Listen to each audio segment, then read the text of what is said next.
Hello everybody, hope you're having a good day today. Today I'm going to be sharing 5 tips for chess players in the opening so they can have a good opening and not get into trouble right off the bat and not have a problem throughout the game, because the opening is very important in chess and having a bad opening will probably lead to a bad game overall.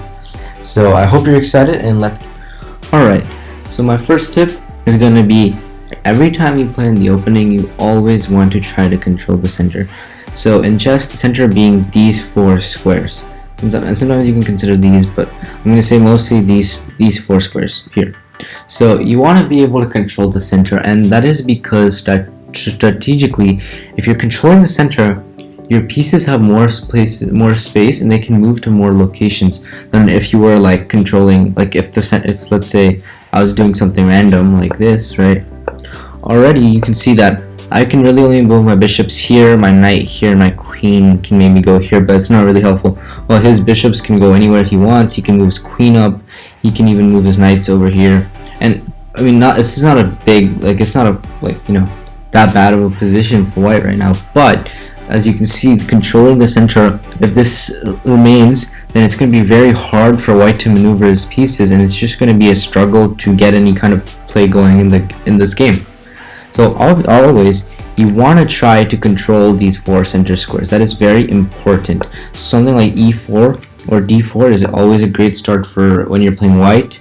And also, say white plays e4, e5 is also great. And I do play the French, and this then I try to get the center afterwards. So that is also a thing. But even though white, in some openings, there are places where white can get the center, and the whole game is about trying to control the center. So as you can see, it's actually a very important thing, because there's many openings dedicated to get the center back after giving it away. So that is very important. So you, as a chess player, you want to try to control the center in every game that you possibly play. So that will give you more chances, and it'll give you more attacking chances as well. The second tip is, whenever you're in the opening, you want to develop your minor pieces. So what are minor pieces? Minor pieces are your bishops and knights. So you want to develop these out first before you develop your queen. There's actually a saying called bishops before queen, and knights before queens. So which means that you move your knights out and your bishops out before your queen. And that's because when you bring your queen out, like a lot of beginners will play something like this or something like this, trying to do that 4-move checkmate thing and look very cool.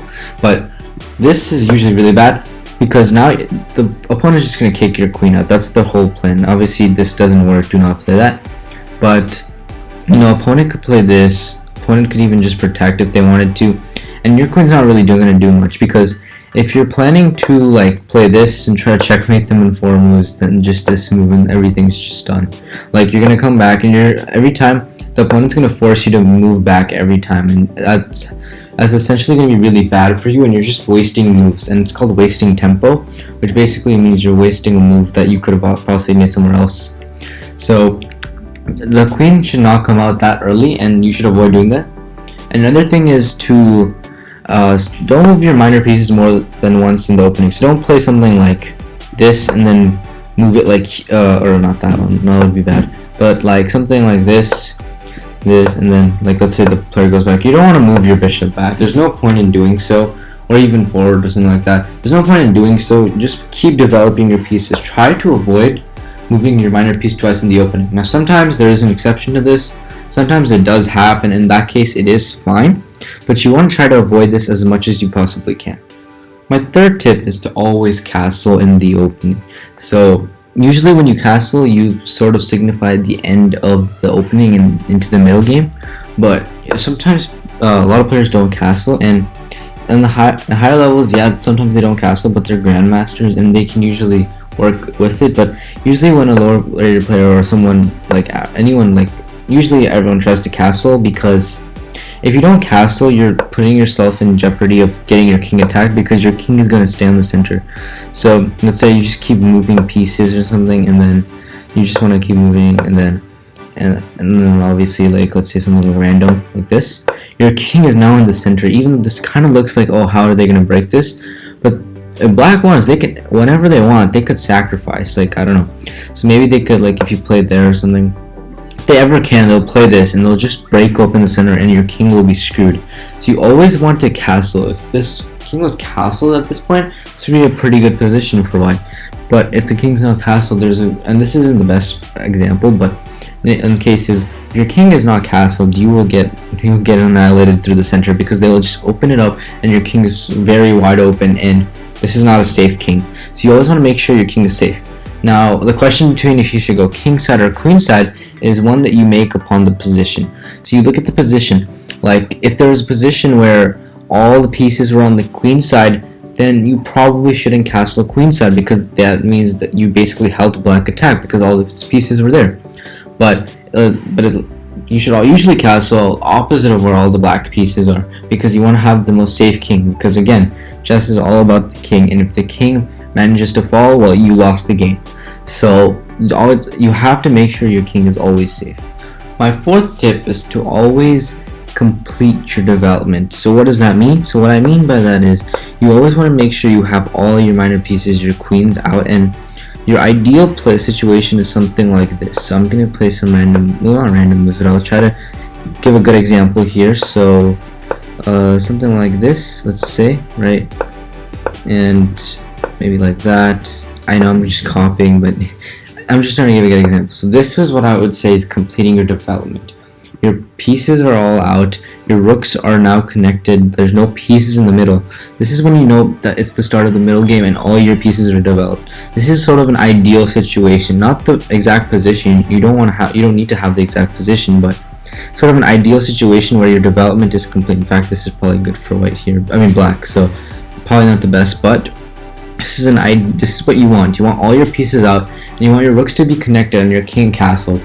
In this place, you will have a lot of chances of attacking, and all your pieces are out. So it's going to help you create a good plan, and it'll help you also basically complete your plan, and you won't have trouble of, oh, this piece isn't out, I need to get it out, or you won't have any weaknesses here either. And that will usually be a great thing. So you always want to make sure you complete development. Completing development is extremely important, just for in any game really, and also not always like tied down to the opening, but even in the middle game. You want to sometimes you want to complete your development, and this will really help you attack.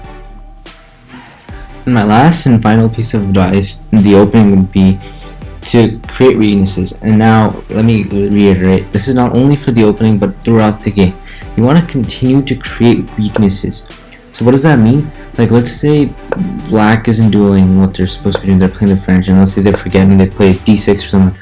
You want to create weaknesses, and one such weakness could be to just control the center, just get everything in the center, so black has no chance of getting that. And that would be extreme weakness for them, because that means they'll have to start moving pawns in front of their king. And that brings me to my second point, where let's say there's some position like this or somewhere, right? And let me just give some random position, something like this. Black plays here, something like this, right? I'm just gonna play some random moves here, and I know this isn't like proper line, but yeah, I'm just gonna play something like this. Castle, and you have to like create weaknesses. And sometimes black will also just make mistakes, right? So you want to capitalize on those. That's a really important thing. And sometimes, say you play here, black plays this. Well, obviously this is a huge not a mistake, but this is a huge weakness, because they're moving pawns in front of their king. So you also don't want to do that in the opening or in the middle game or whatever, right? And usually, if this opens up, now look at this, you created another weakness here.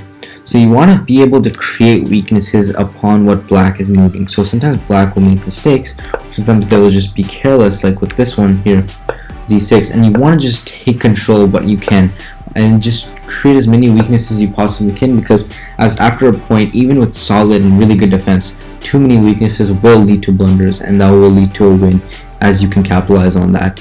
So that is my final piece of advice.